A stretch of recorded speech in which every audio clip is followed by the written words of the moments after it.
Assalamualaikum warahmatullahi wabarakatuh. Waalaikumsalam warahmatullahi wabarakatuh.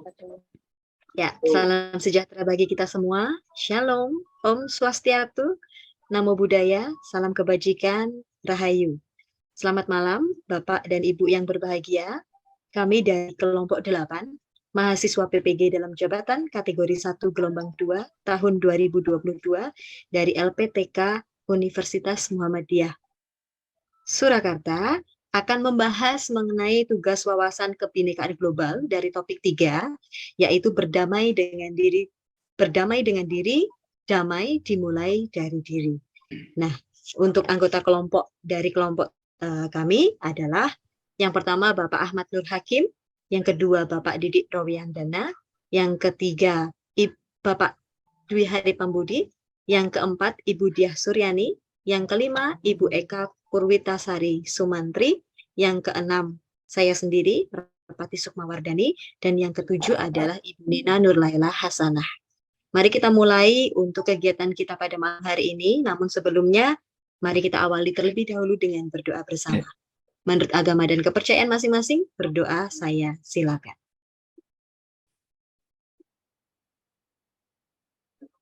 Selesai. Baik Bapak Ibu, untuk mengefektifkan waktu, kita akan langsung mulai saja dengan presentasi yang akan disampaikan oleh Ibu Diah Suryani. Untuk Ibu Diah Suryani, saya persilakan. Terima kasih. Baik Bapak Ibu yang saya hormati, untuk capaian pembelajaran pada topik 3 ini diharapkan peserta mampu 1. Memahami konsep tentang ragam identitas, 2. Mampu memberikan contoh sikap pulas asih pada diri sendiri.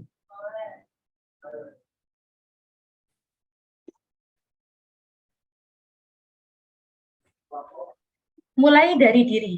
Pertanyaan pemantik, ya saya hadirkan 3 buah pertanyaan. Yang pertama, untuk pertanyaan pemantik. Yang pertama, pernahkah Anda merasa tidak percaya diri dengan identitas diri yang dimiliki, sehingga Anda merasa perlu menyembunyikannya? Mengapa perasaan tersebut sering muncul?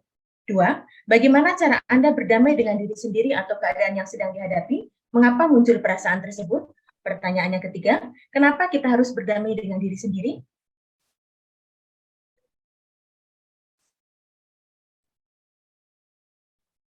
Untuk aktivitas, mengajak mahasiswa untuk mengenali identitas diri dengan permainan snowball throwing. Baik Bapak Ibu, nanti saya akan melempar, saya memiliki sebuah bola kertas, nanti saya akan melempar bola ini, dan nanti yang terkena bola ini, harap untuk menjawab pertanyaan yang ada di dalam bola ini. Sudah siap Bapak Ibu? Ya. Sudah siap? Siap. Ya, baik. Ya, baik. Saya akan melempar ke Bu Nina. Bu Nina, mohon untuk ditangkap. Siap. Ya, saya bacakan pertanyaannya. Mengapa kita harus berdamai dengan diri sendiri? Ya, mengapa? Karena kita harus mempunyai perasaan yang lebih baik lagi, misalnya karena dengan berdamai dengan diri sendiri itu bisa berdampak pada kesehatan mental kita, misalnya seperti mengurai emosi negatif dan gejala depresi, membuat kita lebih banyak berpikir positif, meningkatkan percaya diri, dan sebagainya. Ya, kemudian akan saya lemparkan. Silakan dilempar ke Bu Eka. Ya, Bu Eka. Ya.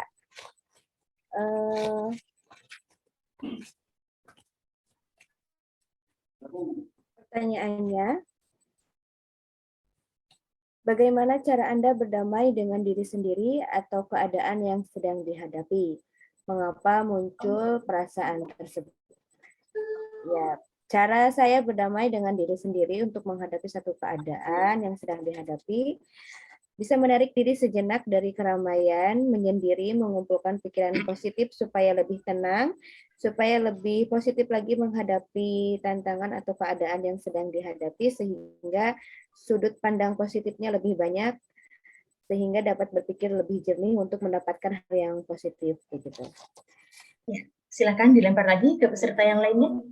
Kemudian saya lempar ke Pak Didik. Ya. Siap-siap Pak Didik ya. Oke. Ya, saya membacakan untuk soalnya. Pernahkah Anda merasa tidak percaya diri dengan identitas diri yang dimiliki sehingga Anda merasa perlu menyembunyikannya? Mengapa perasaan tersebut sering muncul? Ini jawabannya adalah mempercayai opini orang lain tentang diri kita. Nah, apakah orang lain menyertaimu selama 24 jam atau selama 1 minggu? Tentunya tidak. Jadi apapun yang kita lakukan tentang diri sendiri dari orang lain, jangan cepat-cepat mempercayainya. Apa yang mereka katakan belum tentu berupa fakta atau kenyataan yang ada dalam diri kita. Boleh jadi mereka hanya mengutarakan pendapatnya. Begitu, Ibu, yang bisa saya sampaikan. Saya kembalikan ke Bu Diah. Ya, terima kasih Pak Didik.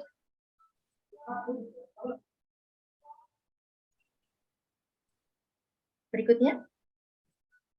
Saya lempar ke Bu Diah silakan. Ya. Ya, baik Pak. Nah, baik Bapak Ibu, untuk refleksinya dari permainan snowball throwing tadi, diskusikan dan renungkan beberapa pertanyaan berikut ini. Pertanyaan yang pertama, bagaimana kesan atau perasaan mahasiswa saat mengikuti kegiatan pembelajaran dengan permainan snowball throwing? Bagaimana Bapak Ibu? Kesannya bagaimana? Sangat mengasihkan. Mengasihkan, Bu. Senang. Oh, ya, baik. Untuk pertanyaan yang kedua, apakah kegiatan pembelajaran dengan permainan snowball throwing mampu meningkatkan pemahaman mahasiswa terhadap materi mengenali identitas dirinya? Bagaimana Bapak Ibu? Iya. Bisa, Bu. Bisa ya. Bisa. Oh, ya, baik. Bisa banget.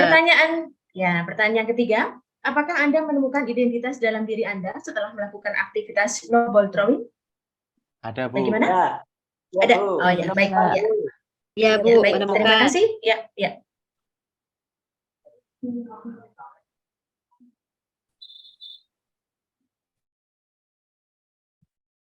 Baik, Bapak Ibu, untuk konsep 1, setiap orang punya banyak identitas. Baik, untuk sesi ini, marilah kita saksikan bersama video yang akan diputar berikut ini. Ini kamu, bukan dia. Kamu yang beda dengan dia atau mereka. Kamu yang punya nama, tanggal lahir, dan orang tua yang beda dengan orang lain. Sebuah identitas. Kamu baru datang ke kampus, bertemu orang-orang dengan identitas berbeda. Kadang kamu penasaran, membandingkan satu sama lain, lalu mengelompokkan tiap orang. Bagaimana kamu akan melakukannya? Kamu lihat geng kecil yang suka barengan kemana-mana. Rupanya mereka teman sejak SMA. Kamu pun jadi mengelompokkan teman-teman barumu ini berdasarkan asal sekolah. Tapi ada juga yang nggak punya teman sekolah. Mereka ngumpul dengan teman sekampung. Kamu lalu perlakukan teman berdasarkan kelompok asal daerah atau suku. Lalu mahasiswa baru dikumpulkan sesuai pilihan fakultas. Kamu mulai berkelompok dengan teman sefakultas dan punya identitas bersama sebagai mahasiswa di fakultas tersebut. Kita lahir dengan identitas seperti suku, agama, warna kulit, dan bertambah lewat pilihan sendiri atau diberikan orang lain, hingga kita punya banyak identitas. Soal mana yang paling penting, beda-beda tiap orang. Ada saja yang terlalu bangga dengan identitasnya, hingga merasa berhak merendahkan yang lain. Ada juga yang terlalu minder, sampai tergoda membela identitasnya secara ekstrim. Beda identitas itu wajar. Namun, mungkin kita perlu cara pandang yang benar soal identitas. Coba lihat baik-baik. Mungkin kita beda dalam satu identitas, tapi sama dalam identitas lain. Bahkan ketika mengelompokkan orang, kita sebenarnya mencari-cari persamaan identitas. Akhirnya kita perlu pahami bahwa beda itu hak asasi. Namun kita juga akan temukan semua orang punya satu identitas yang sama. Insan Tuhan.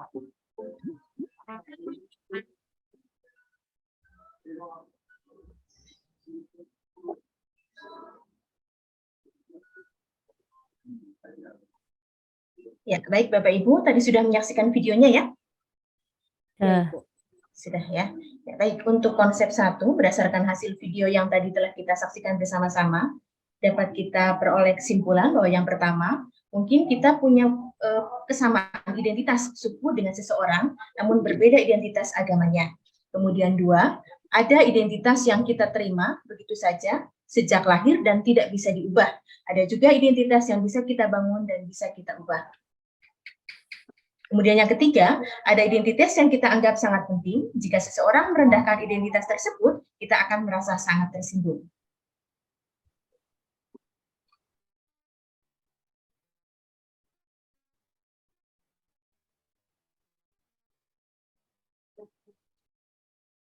Ya, baik Bapak Ibu, saya tampilkan lagi sebuah video lagi. Mari kita saksikan bersama video untuk konsep yang kedua. Gunakan standar diri sendiri. Yuni, seorang siswi di sebuah SMA, berasal dari keluarga sederhana. Tapi karena ingin dihormati dan diterima, Yuni mengaku sebagai anak orang kaya. Gaya busana dan bicaranya diatur sedemikian rupa. Yuni, seorang siswi di sebuah SMA, mengaku sebagai anak orang kaya. Gaya busana dan bicaranya diatur sedemikian rupa. Tapi diam-diam teman-temannya tak percaya. Mereka mencari tahu kondisi Yuni yang sebenarnya. Hingga akhirnya Yuni ketahuan identitas aslinya. Karena malu, akhirnya Yuni tak pernah lagi muncul di sekolahnya. Kisah Yuni ini kisah nyata. Kita bisa temui di lingkungan remaja. Rata-rata siswa hari ini merasa minder karena tidak memiliki apa yang orang lain miliki. Baik itu fisik, prestasi, maupun sifat khusus. Menurut hasil FGD kami dengan para guru di 4 sekolah yang ada di Jawa Barat, bahwa dari 1 dari 4 siswa merasa minder karena fisik, dan 1 dari 5 siswa merasa minder karena nggak punya prestasi seperti orang lain.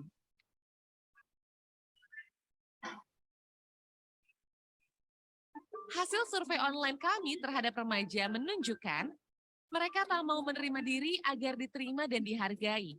Bukannya sibuk menemukan dan mengenali potensi diri, mereka malah sibuk mengejar standar umum.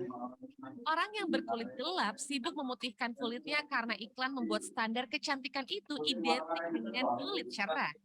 Yang keriting meluruskan rambutnya karena standar umum wanita anggun adalah berambut lurus terurai. Jika kita sibuk mengejar standar itu, coba pikirkan beberapa hal ini. 1. Setiap orang itu unik, nggak mungkin ada satu standar yang cocok untuk semua. Setiap orang bisa punya standarnya masing-masing. Kalau standar orang ganteng itu mancung dan tinggi, lalu bagaimana dengan orang yang pesek dan pendek? 2.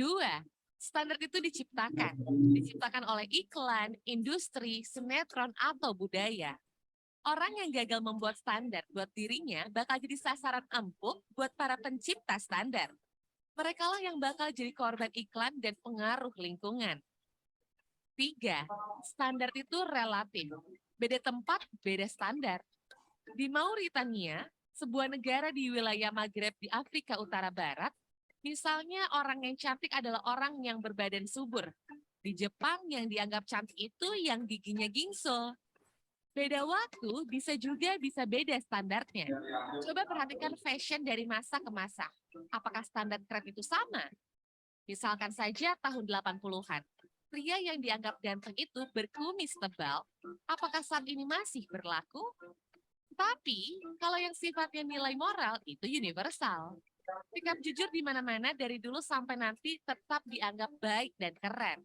Jadi, daripada ngejar standar cantik fisik, mending membangun inner beauty. Gak usah habisin waktu, apalagi sampai menipu diri untuk terlihat sesuai standar fisik yang umum. Gak usah minder, kelihatan di bawah orang lain, atau sombong karena kelihatan lebih tinggi. Karena setiap orang unik dan gak bisa dibandingin. Kalaupun mau bikin standar dan membandingkan, buatlah standar tinggi buat dirimu sendiri. Bandingkan dirimu kemarin dengan dirimu hari ini. Apakah hari ini kamu lebih baik dari kemarin? Terus dorong dirimu sampai memenuhi standar best version of yourself. Ingat, kamu dilahirkan original. Kenapa harus mati sebagai kopian orang lain?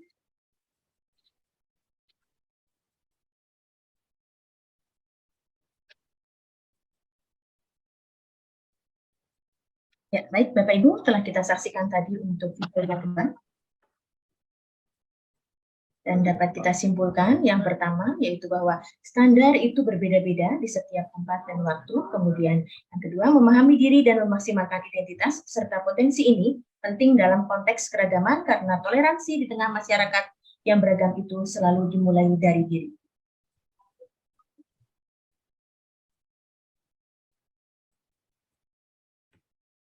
Baik Bapak Ibu, untuk konsep 3 yaitu welas asih pada diri sendiri, ada 3 komponen untuk melatih mencintai diri sendiri, yaitu yang pertama, menumbuhkan kebaikan diri, yaitu dengan mengekspresikan cinta dan penerimaan terhadap diri. Yang kedua, menumbuhkan kesadaran diri, yaitu dengan ambil nafas yang dalam dan sadari bahwa yang terjadi di dalam diri tanpa menghakimi. Kemudian yang ketiga, menumbuhkan keterhubungan, yaitu memperluas kesadaran kita kepada semua makhluk dan mengakui bahwa setiap orang mengalami pengalaman yang sulit.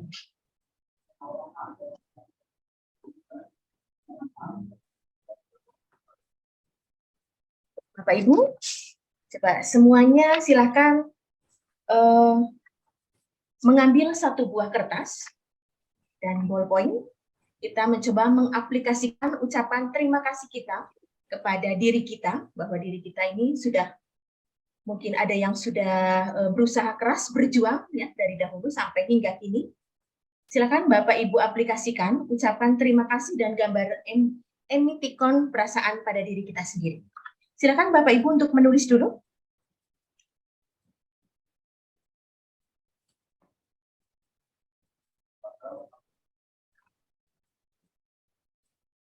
Sudah siap Bapak Ibu?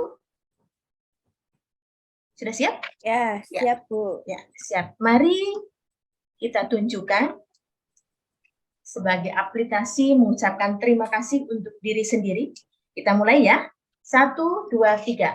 Silakan ditunjukkan. Terima kasih. Terima kasih. Oh iya Pak Didi. Terima kasih ya Pak Didi. Pak Hari sudah, Pak Hakim? Sudah ini ya. Oh iya, semuanya sudah ya. Bu Merpati sudah? Iya, terima kasih. Ya, baik.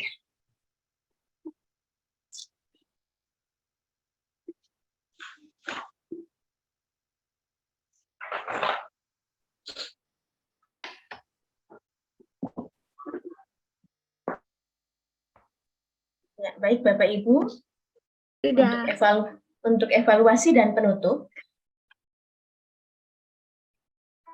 fasilitator memberikan kesempatan kepada peserta untuk mengambil intisari atau pesan baik dari topik 3 berdamai dengan diri. Setelah tadi kita sama-sama berlatih welas asih, saya ingin satu bapak atau satu ibu untuk memberikan pendapatnya tentang perasaannya setelah mengikuti pembelajaran hari ini. Baik, siapa ini akan memberikan pendapatnya? Monggo Ibu Mary. Saya Bu. Oh ya, monggo Bapak Hakim, silakan. Hakim dulu. Ya, silakan. Saya Bu ya. Ya. Ya. Untuk permasalahan tentang kita harus berterima kasih pada diri sendiri berdasarkan materi yang sudah diajarkan tadi, ternyata kita memang harus bisa menghargai diri sendiri, itu diantaranya dengan cara bersyukur Bu. Kita harus bersyukur bahwa kita hidup di dunia itu ternyata memang banyak kelebihannya gitu. Walaupun kadang mungkin ada kekurangan dan kelebihan, tapi kita harus bisa menyikapinya. Itu saja Bu. Iya, terima kasih. Berarti intinya untuk bersyukur ya, Bapak. Cukup Ibu. Iya, ya baik. Ya untuk Ibu Merpati silakan. Baik, terima kasih Bu Diah. Jadi yang saya dapatkan dari pembelajaran hari ini adalah bahwa saya itu berharga. Setiap orang diciptakan unik dan berharga. Jadi apapun keadaan kita, apapun kondisi kita, menerima diri itu sangat penting supaya apa yang kita berikan kepada orang lain pun menjadi penuh begitu ya. Kalau kita menerima diri kita sendiri secara utuh, secara penuh, maka kita tidak memerlukan afirmasi dari orang lain untuk menjadi pribadi yang berharga, dan ketika kita merasa penuh, kita bisa memberikan juga secara penuh kepada orang lain, terutama juga kepada anak didik kita, peserta didik kita yang setiap hari kita temui. Ketika kita merasakan diri kita berharga, kita menunjukkan itu, dan kita akan lebih mudah untuk menghargai orang lain. Begitu Bu Diah, terima kasih. Terima kasih Ibu Merpati dan Bapak Hakim. Ya baik Bapak Ibu yang saya hormati, demikianlah tadi pemaparan yang dapat saya sampaikan. Cukup sampai di sini. Kemudian untuk waktu saya serahkan lagi kepada Ibu Merpati untuk menutup acara ini. Baik, terima kasih Bu Diah atas presentasi yang diberikan, juga Bapak Ibu atas partisipasi yang luar biasa. Boleh kita memberikan penghargaan kepada diri kita sendiri, kita berikan tepuk tangan untuk kita semua. Yeay. Ya, ini salah satu bentuk afirmasi ya Bu Diah ya, bahwa Ya, kita betul. menghargai apa yang sudah kita lakukan. Nah, Bapak Ibu, kita sudah melaksanakan presentasi untuk tugas kita dari kelompok 8 dengan topik berdamai dengan diri, damai dimulai dari diri. Nah, ini yang dapat kami berikan dari kelompok 8. Semoga berguna dan menjadi berkah bagi Bapak Ibu sekalian. Akhir kata, saya akhiri untuk presentasi hari ini. Wassalamualaikum warahmatullahi wabarakatuh. Waalaikumsalam. Salam sejahtera. Shalom. Om Swastiastu. Namo Buddhaya. Salam kebajikan. Rahayu. Terima kasih.